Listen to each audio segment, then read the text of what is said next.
Salatullah, salamullah. Bismillahirrahmanirrahim. Assalamualaikum warahmatullahi wabarakatuh.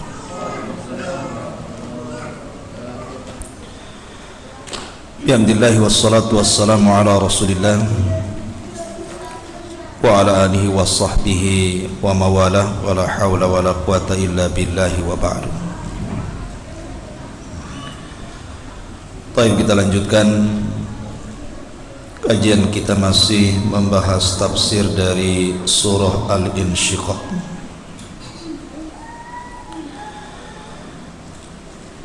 A'udzubillahi minasyaitonir rajim. Bismillahirrahmanirrahim.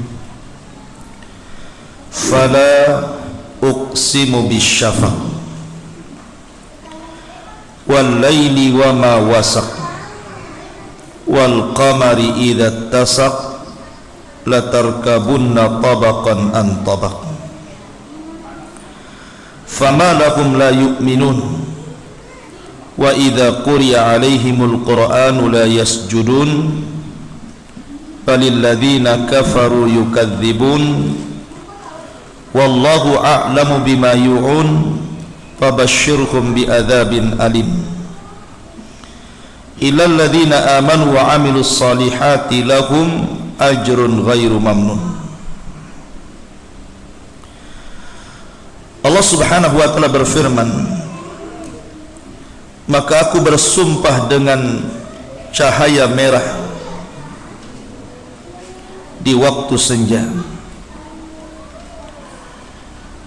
Syafaq di sini maksudnya syafaq ahmar, menunjukkan bahwa berakhirnya waktu maghrib dan masuknya waktu isya.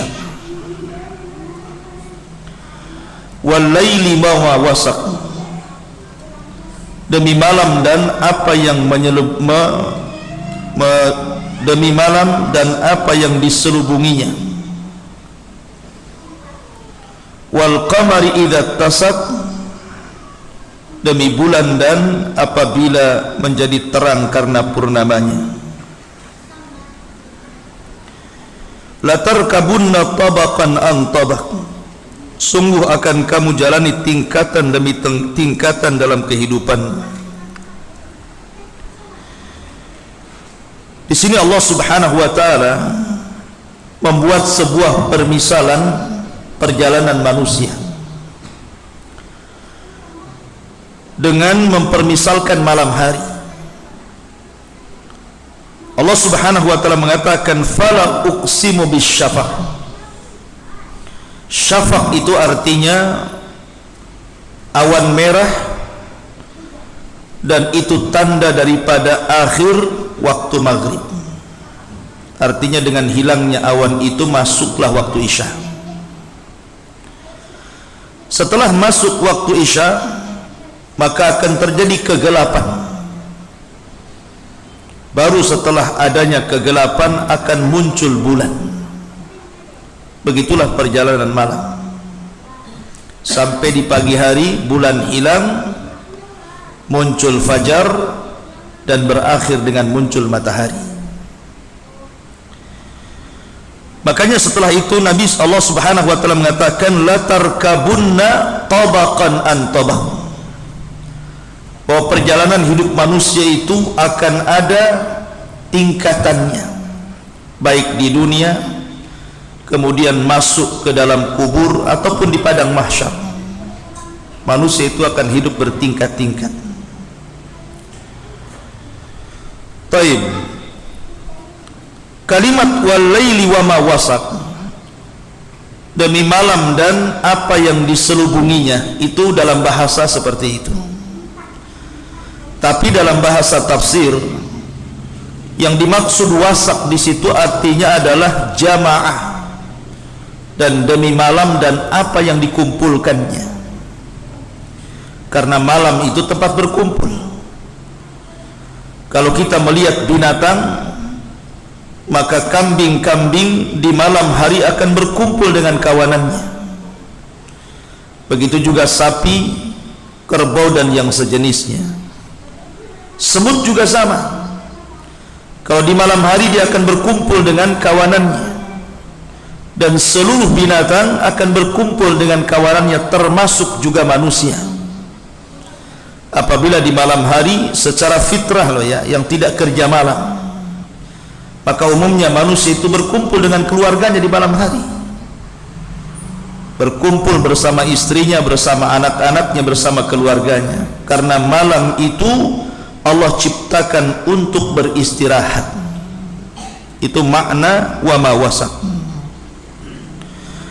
Wal qamari idza tasak, dan apabila bulan ketika purnamanya, maksudnya diisyaratkan kepada tanggal 13, 14 dan 15 dari penanggalan Hijriah.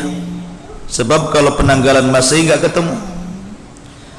Kalau antum punya almanak penanggalan, kemudian dilihat penanggalan itu Hijriah, lihat tanggal 13, biasanya bulan sudah mulai membesar. Tanggal 14 makin membesar. Tanggal 15 puncak-puncaknya purnama. Disitulah disyariatkan kita puasa yang disebut dengan puasa ayyamul bid, puasa purnama, 3 hari dalam sebulan, 13, 14 dan 15. Di sini Allah Subhanahu wa taala bersumpah dengan qamar, dengan bulan. Setelah Allah bersumpah dengan syafaq, kemudian bersumpah dengan malam, kemudian bersumpah dengan bulan. Begitulah tingkatan malam. Berawal dari syafaq, muncul malam, datang bulan. Dan apabila kemudian sudah datang bulan, maka di situ para ulama adalah waktu-waktu yang sangat bahaya. Kenapa waktu yang sangat bahaya setelah malam kemudian muncul bulan? Karena Allah Subhanahu wa taala memerintahkan kita untuk berlindung pada waktu itu.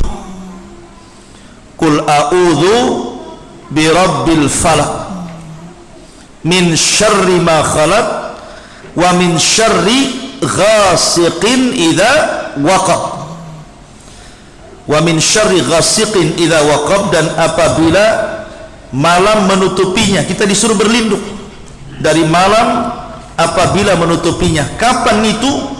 Ketika syafaq ahmar hilang, kemudian datang kegelapan, muncul bulan. Karena itu adalah waktu syayatin, waktu setan. Waktu setan itu kalau selepas isya itu terus sampai menjelang sepertiga malam akhir, itu disebut waktu setan.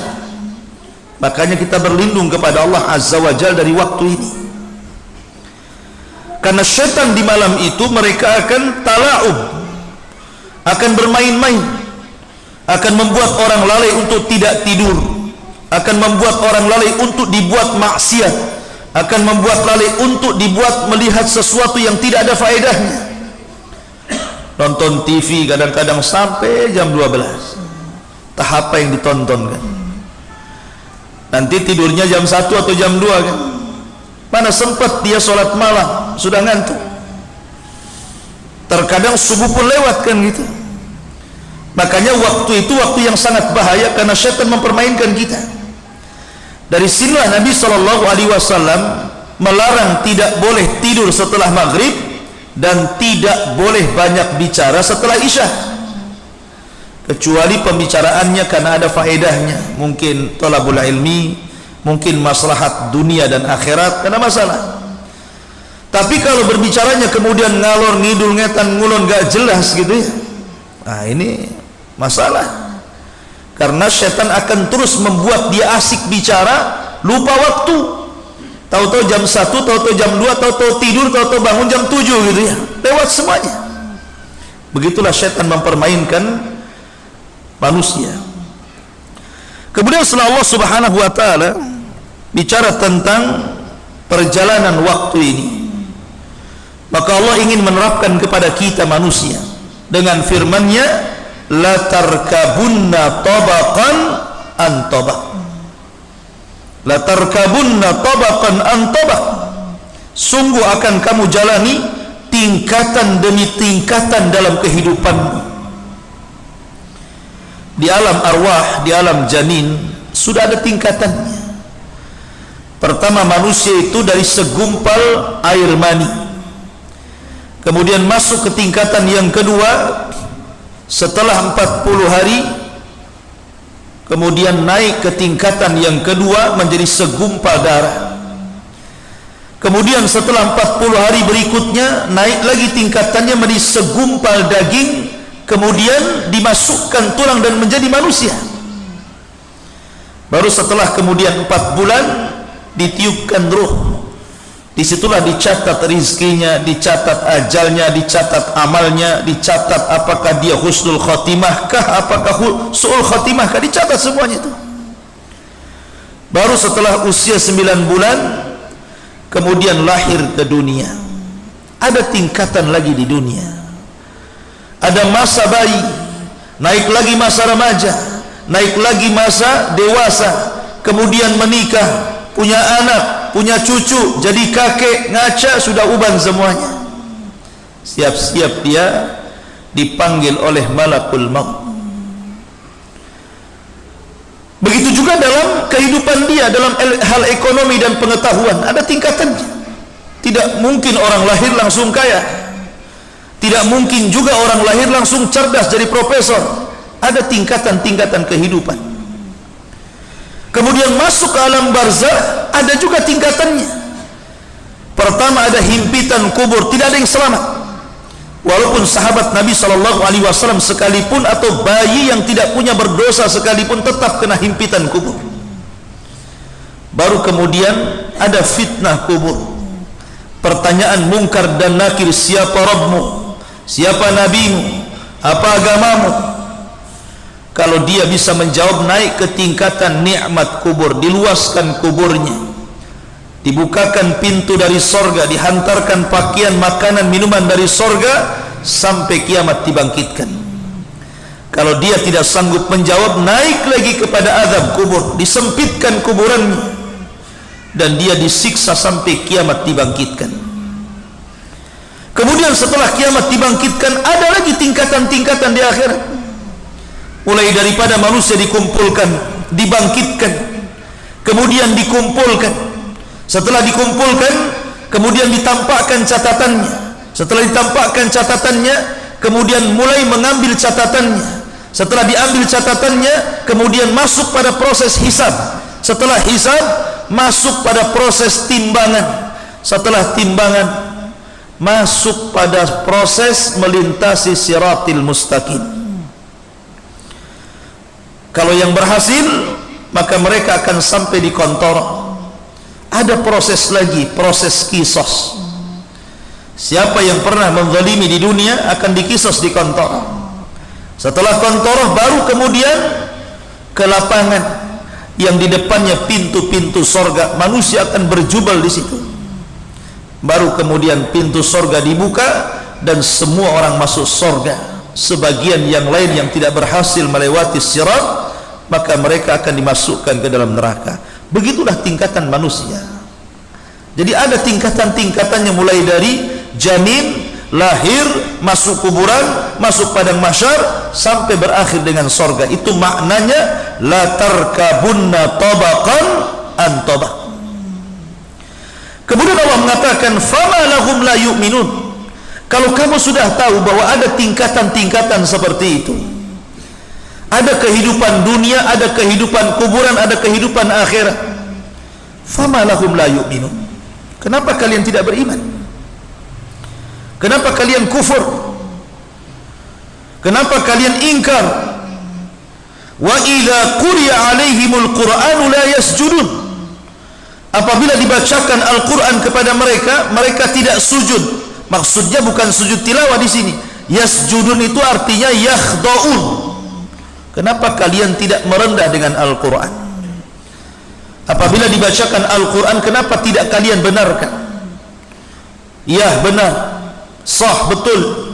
Karena Allah Subhanahu wa ta'ala apabila berfirman, sadaqallahul azim, maha benar Allah dengan segala firman-Nya. Tapi orang-orang kafir mereka mendustakan.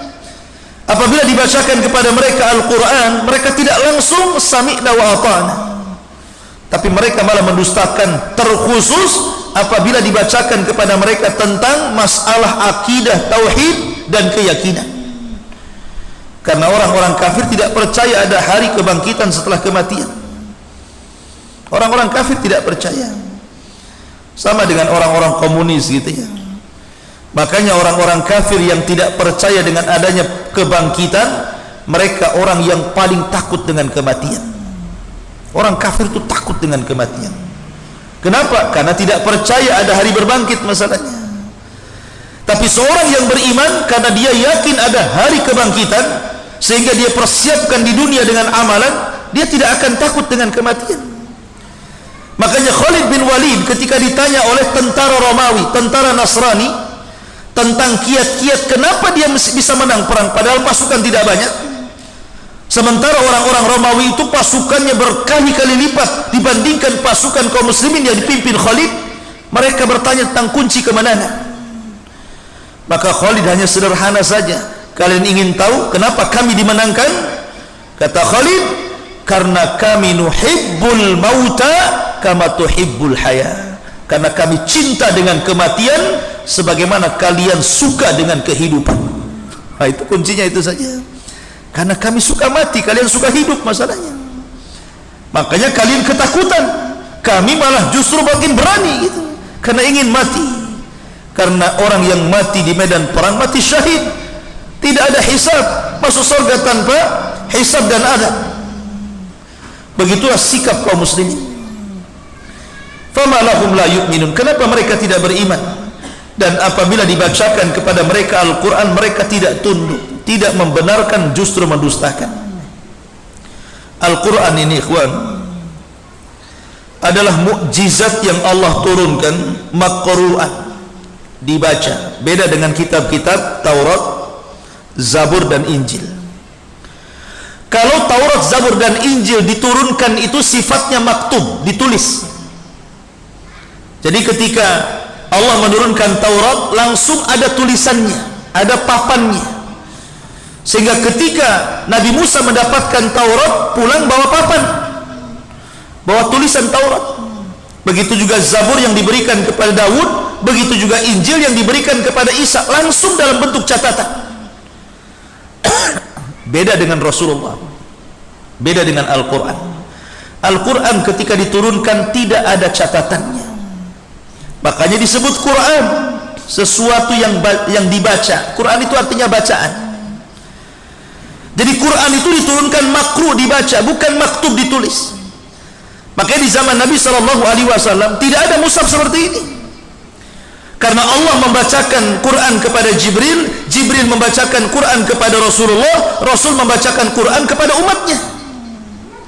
Sehingga di zaman Rasul tidak ada mushaf. Yang ada hanyalah hafalan yang diletakkan di dada-dada kaum muslimin. Inna nahnu nazzalna dzikra wa inna lahu lahafidun. Kami yang menurunkan Quran, kami yang menjaganya, terjaga dalam hafalan. Hanya beberapa sahabat Nabi yang menulis, tapi tidak berupa mushaf, hanya lembaran-lembaran saja, dari kulit, dari tulang, macam-macam. Baru setelah periode Abu Bakar Siddiq menjadi khalifah, terjadi perang besar namanya perang Yamamah. Kaum muslimin melawan nabi palsu di zaman itu, namanya Musailamah Al-Kadzdzab. Terjadi perang Yamamah. Di perang ini banyak orang yang hafid Quran mati. Orang-orang yang hafal Quran banyak meninggal dalam perang ini. Akhirnya Umar bin Khattab radhiyallahu an meminta saran kepada Abu Bakar, ini orang-orang yang hafal Quran banyak meninggal. Kalau seandainya banyak meninggal, nanti sedikit demi sedikit tidak ada lagi orang yang hafal Quran, Quran bisa ditinggalkan. Sebaiknya kau kumpulkanlah Al-Quran itu. Awalnya Abu Bakar tidak mau karena tidak pernah dikerjakan di zaman Nabi.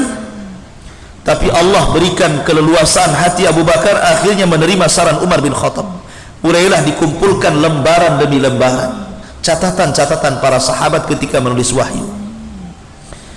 Setelah terkumpul, tidak juga dicetak menjadi mushaf, tapi hanya sekedar disimpan saja.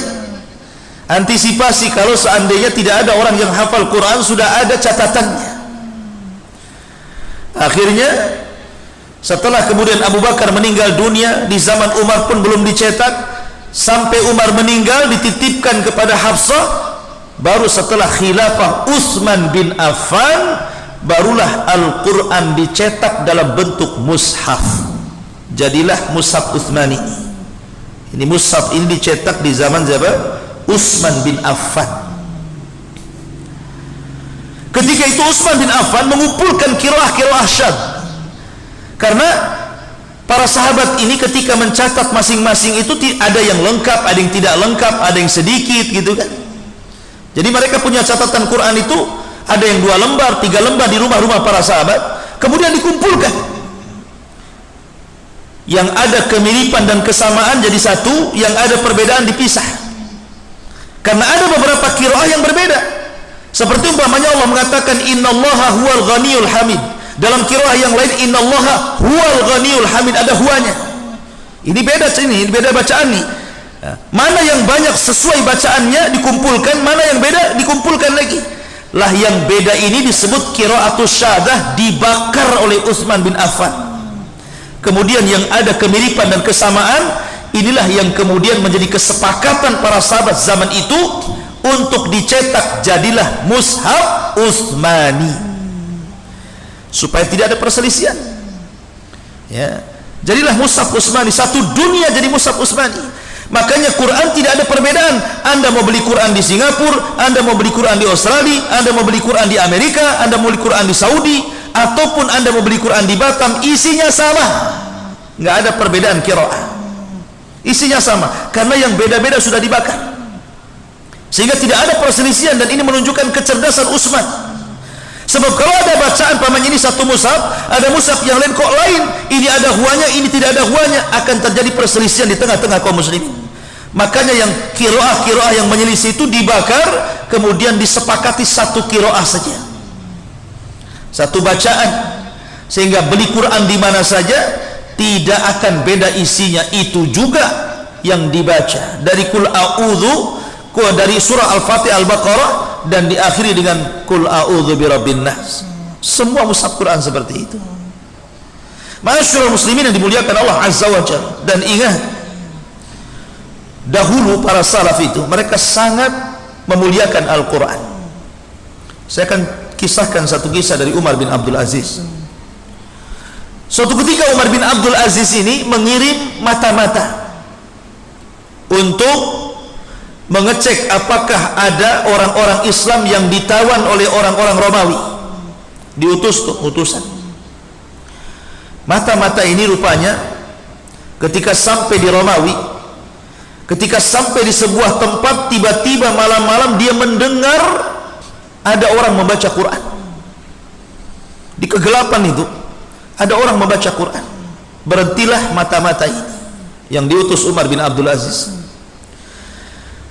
Kemudian dia mengucapkan salam, assalamualaikum, tidak dijawab sama yang baca Quran ini. Dia salam lagi, assalamualaikum, tidak dijawab, sampai 3 kali. Akhirnya mata-mata Umar bin Abdul Aziz ini bertanya, apakah kau seorang muslim? Maka berhentilah orang yang membaca Quran dan mengatakan, ya, saya seorang muslim. Kenapa kamu tidak menjawab salam? Kemudian kata orang yang membaca Quran itu, karena saya tidak menyangka di Romawi ini ada muslim, jadi saya tidak jawab. Saya sangka semua orang kafir, saya sendiri yang muslim di sini, katanya. Kemudian didekati, rupanya orang yang membaca Quran itu buta matanya, rusak matanya. Kemudian ditanya, kenapa dengan matamu? Rupanya dia tentara dulunya, kemudian ketangkap, kena tangkap dan disandra, jadi tawanan orang-orang Romawi. Kemudian dia bercerita, ketika aku menjadi tawanan orang Romawi, maka aku dipaksa untuk menjadi Nasrani, tapi aku tidak mau. Kemudian mereka mengancam kepadaku, kalau kau tidak jadi Nasrani, ku copot kedua matamu. Akhirnya tetap dia istiqomah dengan Islam sampai dicopot matanya, sampai buta dua-duanya. dan mereka pun meletakkan aku di sini setiap hari aku hanya makan satu roti untuk satu hari satu malam. Tetapi aku sudah bersumpah kepada Allah Azza wa Jalla, aku akan bersumpah kepada Allah, kalau aku meninggal kemudian Allah hadapkan diriku, aku bersumpah kepada Allah, aku akan mengatakan kepada Umar bin Abdul Aziz, kalau berjumpa pada hari kiamat, saksikan wahai Khalifah Amirul Mukminin, bahwa tidak ada orang muslim di tanah Rum kecuali diriku, dan aku meminta kepadamu, jadikan aku satu sorga denganmu. Akhirnya mata-mata ini kemudian pergi pulang, kemudian menemui Umar bin Abdul Aziz. Kata Umar bin Abdul Aziz, apa yang kau temui di negara Romawi itu? Maka mata-mata ini mengatakan, sungguh aku mendapati orang yang sedang membaca Quran begini, begini. Ceritakan semuanya. Marah Umar bin Abdul Aziz ini, karena dia hafal Quran, tentara ini disiksa sedemikian rupa, bahkan sampai dicopot kedua matanya. Ngamuk Umar bin Abdul Aziz, tulis surat. Ya. Kata Umar bin Abdul Aziz, serahkan surat ini kepada Malikur Rum, Raja Romawi. Akhirnya dibawalah surat itu sampai ke Raja Romawi. Pas dibaca surat itu, ancaman dari Umar bin Khattab, wahai Raja Romawi, sampainya surat ini kepadamu menunjukkan bahwa saya akan mengerahkan pasukan besar, awalnya dari kalian dan akhirnya dari diriku. Kalau kau tidak lepaskan dia, maka kuhancurkan sampai ke akar-akarnya. Ketakutan Raja Romawi, dapat surat itu ketakutan. Ya. Akhirnya kemudian raja ini mengutus prajurit untuk mencari orang yang buta itu.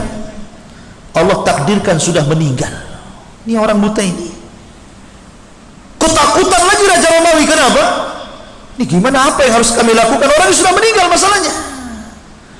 Akhirnya kemudian Raja Romawi minta waktu 1 hari kepada mata-matanya untuk berpikir nih, apa yang harus kami jawab untuk Umar bin Abdul Aziz ini. Akhirnya kemudian dia pun ngomong sama utusan delegasi Umar bin Abdul Aziz, demi Allah kami tidak membunuh orang itu.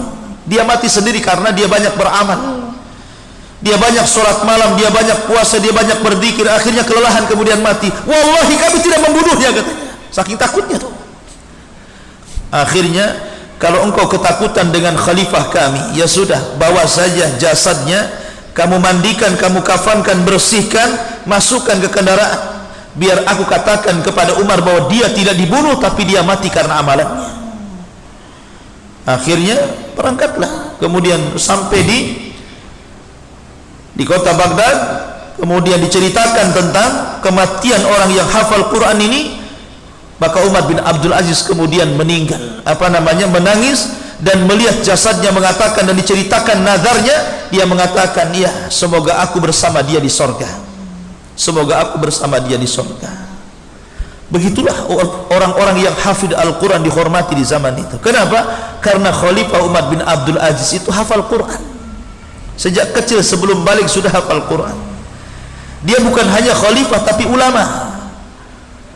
Dia ulama fiqih. Memang betul-betul ulama yang melahirkan para ulama. Sehingga bukan khalifah sembarangan Umar bin Abdul Aziz itu.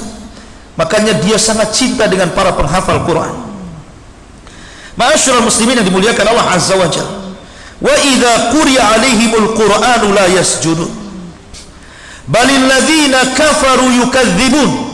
Bahkan orang-orang kafir terhadap Al-Quran mereka suka mendustakan. Mereka suka mendustakan. Terkadang hati orang kafir itu sebenarnya mereka itu yakin dengan kebenaran Al-Quran itu, tapi lisan mereka mendustakannya. Makanya Allah mengatakan, wallahu a'lamu bima yu'un, dan Allah lebih mengetahui apa yang mereka sembunyikan dalam hati mereka. Jadi orang kafir itu di zaman Nabi SAW itu meyakini bahwa Quran itu bukan ciptaan Muhammad, bukan ucapan Muhammad, tapi betul-betul wahyu yang Allah wahyukan kepadanya. Mereka yakin hati mereka, tetapi karena kesombongannya mereka mendustakan Al-Quran. Contoh saja kisah Al-Walid ibn Mughirah yang sudah sering saya ceritakan. Al-Walid ibn Mughirah ini orang yang paling kaya raya, tanahnya terbentang dari Mekah sampai ke Taif, dan anak-anaknya sukses. Tidak ada orang kaya melebihi dia di zaman itu, di zaman Quraisy. Selain kaya, orangnya cerdas, ahli syair, pujangga Arab. Dia penasaran dengan apa yang diturunkan kepada Rasulullah. Datang dia kepada Abu Bakar dan mengatakan, wahai Abu Bakar, saya dengar sahibuka, saudaramu si Muhammad itu turun kepada dia wahyu. Bisa enggak kau bacakan kepadaku beberapa wahyu yang diturunkan kepadanya? Akhirnya Abu Bakar membacakan ayat-ayat Al-Quran di hadapan Al-Walid ibn Mughirah, dan dia menikmati, kemudian meyakini bahwa ini adalah firman Tuhan.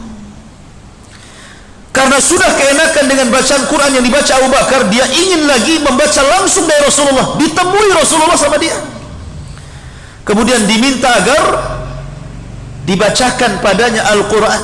Maka Nabi SAW kemudian membacakan Al-Quran sampai ketakutan ketika Nabi SAW membacakan, anzartukum misla sa'iqati adin wa samud fa in a'radu anzartukum bisa'iqati adin wa samud. Kalau mereka berpaling dari agama yang hak ini, maka akan datang kepada mereka petir yang akan memusnahkan mereka seperti Allah musnahkan kaum Ad dan kaum Samud. Katanya Walid, hasbuka ya Muhammad, cukup kan. Ketakutan dia, tapi dari situ dia yakin Quran itu sebuah kebenaran. Tapi ketika kemudian dia berkumpul dengan orang-orang Quraisy, orang-orang kafir Quraisy, di situ ada Abu Lahab, di situ ada para pembesar, ada Abu Jahal, ada Umayyah, ada Al-Walid, macam-macam. Ketika diminta komentar bagaimana menurutmu tentang Al-Quran, mikir dia, kalau dia katakan Muhammad itu benar, kedudukannya tergeser. Kalau dia katakan Muhammad dusta, kenyataannya itu bukan perkara dusta. Akhirnya di antara dua perkara nih, kalau saya katakan Muhammad dusta, dia sudah menikmati Al-Quran dan memang itu firman Allah. Kalau dia katakan Muhammad itu benar, posisinya tergeser. Pusing akhirnya Al-Walid ini. Tetapi dia mendahulukan dunia, sehingga Allah katakan, balil ladzina kafaru yukadzibun. Orang-orang kafir akhirnya berdusta padahal hatinya membenarkan. Akhirnya dia bicara di hadapan manusia, in huwa illa qaulun yu'thar, in huwa illa qaulun bashar. Oh, kalau kau tanya tentang Al-Quran yang turun kepada Muhammad itu adalah sihir impor, dan itu perkataan Muhammad, jangan dibenarkan. Kurang ajar tidak tuh? Dia sudah meyakini itu benar, tapi lisannya mendustakan. Begitulah orang kafir ya. Bahkan setiap malam para pembesar Quraisy itu menikmati Al-Quran yang dibaca Rasul ketika sholat malam. Rasul itu kalau sholat malam dia baca Quran. Nanti di sekitarnya itu banyak tokoh-tokoh Quraisy yang mendengarkan. Mereka datang ngintip-ngintip, ngendap-ngendap apa yang dibaca si Muhammad itu, dan itu tidak ada koordinasi satu dengan yang lainnya. Sampai suatu malam Rasul tidak sholat malam dan tidak baca Quran. Kecewa nih para pembesar Quraisy. Abu Jahal CS ini sudah jauh-jauh datang ngintip-ngintip, tidak sholat pula Nabi. Akhirnya pulang pula berjumpa dengan kawannya yang sama-sama ngintip. Saling bertanya, kenapa kamu ada di sini? Kenapa kamu ada di sini? Loh, kenapa kamu ada di sini juga, katanya. Akhirnya mereka ngaku bahwa kami mendengarkan bacaan Muhammad dan kami sangat menikmatinya. Maka mereka sepakat jangan sampai diketahui kaum kita. Kalau sampai kaum kita mengetahuinya, habis marwah kita di hadapan mereka. Sebaiknya kita jangan datang lagi kemari. Itu janji mereka, tidak akan datang lagi kemari. Tapi Quran itu seperti besi berani, nyedot orang. Besoknya datang lagi, besoknya datang lagi. Lihat ya. Di malam hari mereka menikmati Al-Quran, di siang hari mereka memusuhi Al-Quran. Itulah orang-orang kafir ya. Di malam hari lezat rasanya mereka mendengarkan Rasul membaca Quran, tapi di siang hari menjadi musuh besar Nabi SAW dan menjadi musuh Al-Quran itu sendiri. Na'udzubillah.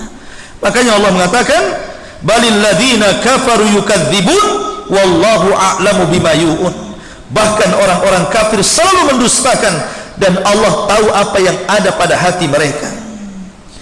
Makanya karena mereka mendustakan Al-Quran, fabashshirhum bi'adzabin alim, kasih kabar gembira kepada mereka akan ada azab yang pedih yang Allah timpakan kepada mereka.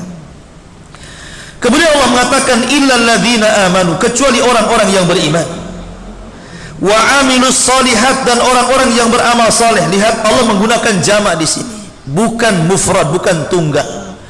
Orang-orang yang beriman. Kenapa menggunakan jamak? Karena ada kalanya iman itu tidak bisa dibangun kecuali dengan jamaah. Ada kalanya kita tidak bisa membangkitkan iman sendirian kecuali kalau berjamaah baru bangkit iman kita. Contoh yang sederhana saja, sholat. Sholat kalau jamaah ikhwan khusyuk. Kenapa? Karena syaitan tidak mungkin menerkam orang yang sholat berjamaah. Sebagaimana serigala tidak mungkin memakan kambing yang pada koloninya, kecuali kambing berpisah pada kawanannya baru dikejar serigala. Makanya serigala kalau mau ini kambing, maka dicerai-beraikan kambing itu. Mana yang keluar dari kawanannya itu yang dikejar. Begitulah syaitan menggoda anak Adam. Kalau sholat berjamaah, syaitan agak sulit tuh untuk menggoda kita. Coba antum sholat sendiri, macam-macam godaan. Mulai daripada sholatnya kilat khusus, bacaannya itu saja, rakaat pertama kulhu, kedua kulhu lagi, lupa dia dengan al-taina. Kemudian setelah selesai salam tidak ada zikir, yang ada tengok handphone, balas WhatsApp. Kemudian setelah balas WhatsApp tidak ada sholat sunnah, langsung naik berdiri. Banyak perkara-perkara hilang kan? Kalau ada sholat sendiri di rumah itu banyak perkara-perkara hilang. Tapi kalau di masjid kan tidak. Masuk masjid ada orang sholat sunnah, nggak enak juga sholat sunnah juga. Ada jeda dulu. Kemudian sholat tidak bisa di request pada imamnya, tetap saja ikut imam. Walaupun hatinya ingin kulhu, imamnya an-naba, tetap saja ikut imamnya kan. Nggak bisa dia, tetap aja ikut imam. Mau pendek mau panjang terserah imam lah ya. Kemudian setelah sholat masih kesempatan zikir, ada sholat lagi. Malu dia ketika zikir mau pegang WA. Masya Allah ikhwan, ada keimanan itu terkadang ditumbuhkan dengan jamaah. Puasa juga sama. Kalau anda puasa rame-rame di bulan Ramadan, tidak ada gangguan sama sekali. Kenapa? Karena semua orang berpuasa, sehingga kita bisa puasa nyantai dari pagi sampai sore pun nyantai, karena semua orang puasa. Tapi ketika batal sekali di bulan Ramadan, kemudian kita ingin bayar di bulan Syawal, stres kita. Kenapa? Tengok kiri cendol, tengok kanan cincau. Apa nggak stres? Akhirnya apa? Ke rumah tidur, puasa tidur jadinya. Jadi banyak godaan-godaan. Makanya di sini terkadang ada keimanan tidak bisa dibangkitkan kecuali dengan jamaah. Kalau dia sendirian susah bangkit imannya. Termasuk juga wa amilus shalihat, orang-orang yang beramal soleh. Terkadang amal soleh itu baru bisa dibangun dengan jamaah, mudah, lebih khusyuk, lebih tenang gitu ya, lebih meningkat imannya. Tetapi tidak semua harus berjamaah. Ada amalan-amalan yang harus kita sembunyikan antara kita dengan Allah, seperti keikhlasan dalam bersedekah.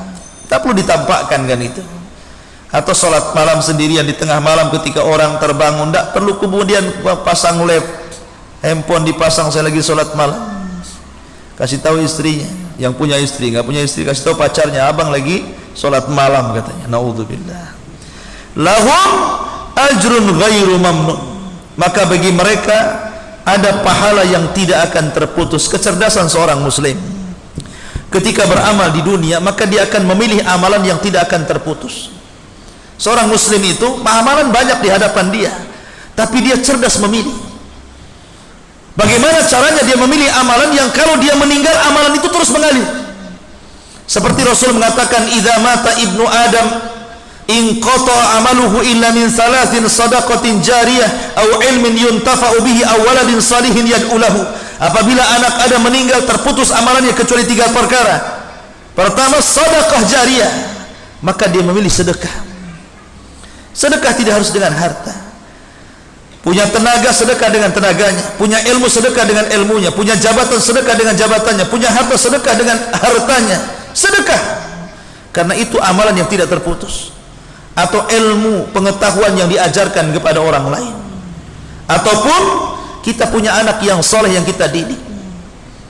Anak yang soleh, kalau anda punya keturunan diberikan anugerah anak, maka didiklah. Kalau seandainya Allah takdirkan kemudian anak itu menyimpang, setelah Anda didik, maka anak itu tidak mentransfer dosa lagi kepada kita. Jadi antum didik anak antum sholat, suruh belajar di waktu belum balik umpamanya, akhirnya anak itu nampak kesolehannya. Setelah balik, orang tuanya meninggal, rupanya anak ini tersesat. Yang tadinya ketika masa kecilnya dia sholat, akhirnya tidak sholat, masa kecilnya taat, akhirnya maksiat, maka orang tua tidak mungkin terseret lagi dengan anaknya. Kenapa? Karena bebannya sudah selesai, tugasnya sudah selesai.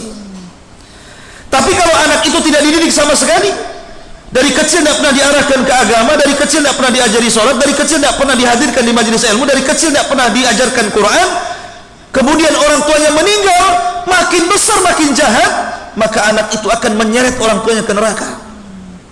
Maka supaya yang ditransfer oleh anak itu adalah pahala dan bukan dosa, maka ini anak ini harus jadi anak soleh dulu. Makanya awaladin salihin yad'ulahu, atau anak soleh yang mendoakan kedua orang tuanya, dan tidak mungkin soleh kecuali ada yang mendidik kesolehannya. Siapa? Orang tua.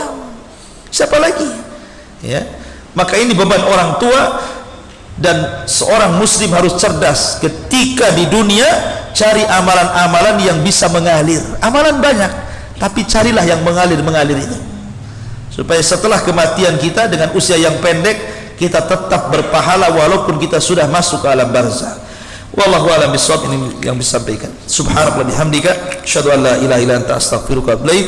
Allahu ta'ala alam. Assalamualaikum warahmatullahi wabarakatuh.